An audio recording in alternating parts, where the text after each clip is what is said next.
trying to help a colleague here. All right. What am I? Am I not a colleague? Yeah, I just snuck up We on work together, right? You and me? Okay. you. Can't make this up. You can't make it up. How are you feeling given the diagnosis for Rudy? Is it pretty unexpected for you given that he played Friday? Say that again. Is it unexpected what? Were you pretty surprised given that he played Friday after? No.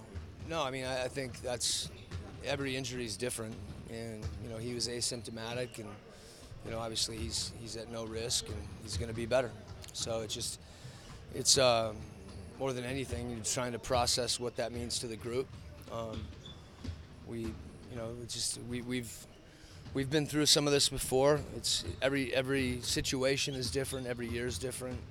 Losing Dante is different than losing Joe. Losing Joe is different than losing Rudy. Impactful in different areas, in different ways, at different levels. But it's something, that's why it's a team game, and it obviously is harder. Everybody knows Rudy's, a high level player, and he anchors our defense in many ways. So our margin for error gets a little bit slimmer, and our team will adjust, and that's all that you can do, is deal with the adversity and hopefully come out of it stronger.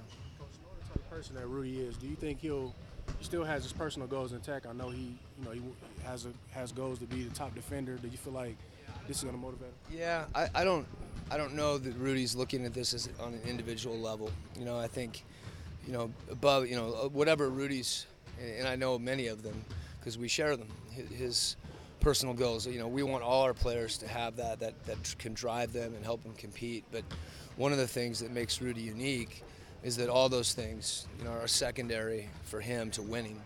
So he's not thinking, I've got to get back so I can win this award or make this team or get this recognition. He's thinking, I want to get back because I need to help my team. When you look at Derek Favors playing the 5, and after looking at the tape, how did you see the game being different with him being able to roll as much as he did? Yeah, I mean, Derek, we sometimes have to wrestle Derek to roll. So, and oftentimes, when he's playing with Rudy, neither of them, they're in a situation where they have to complement each other in different ways. Maybe more than what we saw with him in pick and roll, I saw him on the offensive glass, and that was something that I was really happy to see. And it's easier for him to get to the offensive glass when he is rolling. So, every substitution pattern changes the makeup of the team. Some, more dramatically than others, but obviously Derek playing with Tabo, out there, or Joe Ingles at the 4, there's a different style of attack, and it's something that I think Derek's obviously capable of doing and doing well.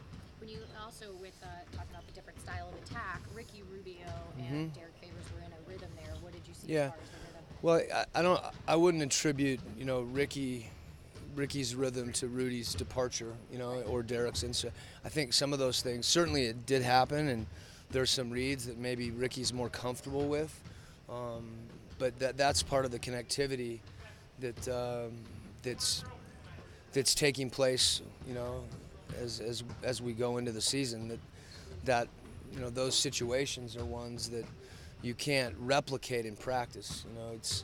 You can work on things, you can work on fundamentally making a pass, making a shot, but until you get a defense out there, it's different. That's when you have to apply it, and then when you face different defenses, there's those adjustments that you have to make. So it was good to see the two of them connect. I thought our whole team, and some of that, when there were plays where we were really connected previous, but we didn't make a shot. So it's a little bit of both. You guys have been one of the top turnover forcing teams all year. And last game, kind of switching with Derek as a smaller center. Do you feel like that's your defensive identity for the next 4 weeks? I wouldn't say that we set out to. The game dictated a lot of switching because Hollis Jefferson was at the 5, and the way that they were spaced, that it kept our bigs on the perimeter. So there's some schemes that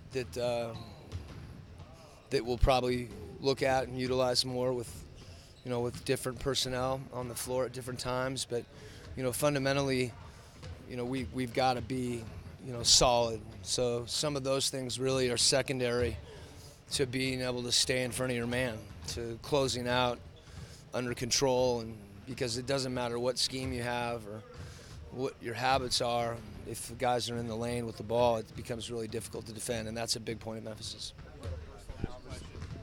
Oh, have you had a personal conversation with Derek about his responsibilities and what you need him to do the next couple of days? What would qualify as personal?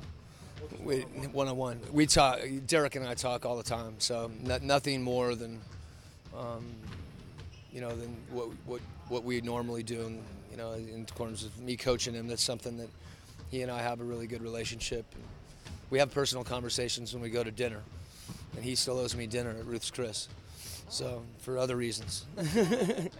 No, that's something. Hopefully we do a lot of communicating, and it's as much myself as Coach Lang, his teammates, and it's not foreign territory for Fave either. He's played in those situations before. Obviously, the playoffs last year being the most obvious one. Okay.